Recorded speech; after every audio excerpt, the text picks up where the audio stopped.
harder than getting a ticket to the Renaissance tour or Britney's tour. She's down in, it's kind of warm in Brazil right now. They tried on Biden's 81st birthday to try to show, hey, he's with it. He knows what's going on in the world. They tried to make a reference, and I'm not even sure what was intended on the actual teleprompter. Maybe I'm being uncharitable, and Biden actually went off script here. But they were trying to make a reference, I think, to Beyonce and to maybe Taylor Swift. Instead, if you watch this clip, Biden screws up the Beyonce, Taylor Swift, and Britney Spears reference and rolls all three of them in together. I find it unbelievable that Joe Biden, this is the last birthday he will have before the 2024 election. And this is the last Thanksgiving that we'll all have before the 2024 election. I find it inconceivable that Joe Biden is actually going to be the nominee for the Democrat Party. I think they're going to replace him at the convention. I think there's going to be drama there. I find it hard to believe that he's actually going to be the selection. But we will see. I mentioned yesterday that I was going to talk about the fact that the day after he turned 81 years old, there is an interesting poll that is out there from Harvard Harris. And I've got a couple of stats that I think are going to kind of blow your mind. And let me make sure that I get this right. But I saw this data out there, and I thought to myself, man, this is kind of crazy. Trump is winning in every single poll that is out there right now. So I understand why some of you out there would say, oh, you can't trust polling. Something's going on here that doesn't make sense. Listen to Joe Biden's job approval. These are independent voters, and this is a large percentage of different polls, all telling you kind of the same result. Right now, NBC, independent voters, approval rating 30%, disapprove 63%. Fox News, approval rating 30%, disapprove 68%. Quinnipiac, approve 34%, disapprove 60%. Again, these are independent voters assessed on Joe Biden's political standing. NPR, Marist, approve 33%, disapprove 58%. CNN, approve 34%, disapprove 66%. That November average of polling, right around 30% approval and 60% disapproval. When all of the polls are telling you the exact same thing, I think it's hard for Joe Biden to argue that something is going wrong here with the polling. This is, again, I think, a function of Joe Biden not doing well, more so than it is Trump doing well. And that, to me, is the storyline of this election right now as I sit talking to you 2 days before Thanksgiving. Next week, we'll hit December. Then we got a month, and then we're officially into 2024 and election year.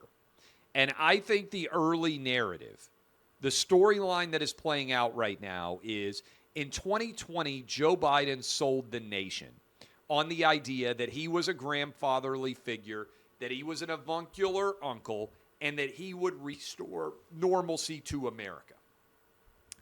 But he was the empty vessel upon which people voted against Trump. People didn't vote for Joe Biden. They voted against Trump. But there was no record of Joe Biden that people could react to one way or the other.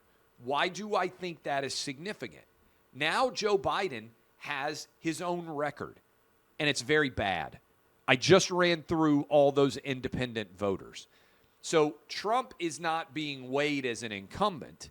He's being weighed against Joe Biden. If you were uncertain in 2020, you went against Trump. I think COVID was a big part of that. That's why I've said they ran the Weekend at Bernie's campaign. Joe Biden basically a dead guy. They hit him in the basement. They found a way to win. And now they're trying to run the Weekend at Bernie's 2 campaign. The problem is Joe Biden has a record now. And so they can't just be anti-Trump. And I saw this poll that came out from Harvard Harris. NBC had a poll with Trump up to. Every single poll now has Joe Biden down. And he's in trouble historically. Trump is up 6 in the Harvard Harris poll, 53 to 47. That's a head-to-head. In a race with RFK Jr. in it, Trump is actually up 8, 44, 36 to 21. And when they expand it to multi-race, right, 5 candidates, Trump, Biden, RFK Jr., Cornel West, and Jill Stein. Jill Stein's on the Green Party. Trump opens up a 9-point lead. 43% Trump, 34% Biden, 18% RFK Jr., 3% Cornel West, and 2% for Jill Stein. Now, some people out there say, oh, this is a mirage. This is not real. Trump is not actually going to win. Trump is stronger right now in the polling than he has ever been in his 8-year political career. Since he came down the escalator in 2015, no one has been in a stronger position. Trump has never been in a stronger position than he is right now. He was pretty much never favored in any of the polls against Hillary. The polls against Joe Biden, for everybody out there who's like, this is just a function of it's a lie. No, Biden actually led for virtually the entirety of the 2020 election. If the election were today, I don't just think Trump would win. I think Trump would win a landslide. And that's a lot different than I thought even in the spring, certainly back in the fall of 22. Why is that changing? I think there's an argument that trying to put Trump in prison has actually helped Trump. And there's data to reflect that. The Biden campaign tested anti-Trump ads in swing states and found that they actually worked to Trump's favor. So I think they may have miscalculated and actually strengthened Trump, not only with Republican voters, but also with incumbents by trying to put him in prison. But I think really what's going on is the 2024 election right now is a referendum on Joe Biden, and people don't like Joe Biden or think he's doing a very good job. I mean, 75% of the American public thinks Joe Biden doesn't have the mental or physical faculties to be president of the United States. It's kind of tough to overcome. And I think that is why it is registering so significantly right now. People are voting against Biden. In 2020, they voted against Trump. Now people are not accepting this empty vessel Joe Biden argument. They are making the decision to vote against him. And that's why I think this is stacking up and becoming such a significant assault upon him. But I think Trump is in uniquely good shape relative to what he has been in the past.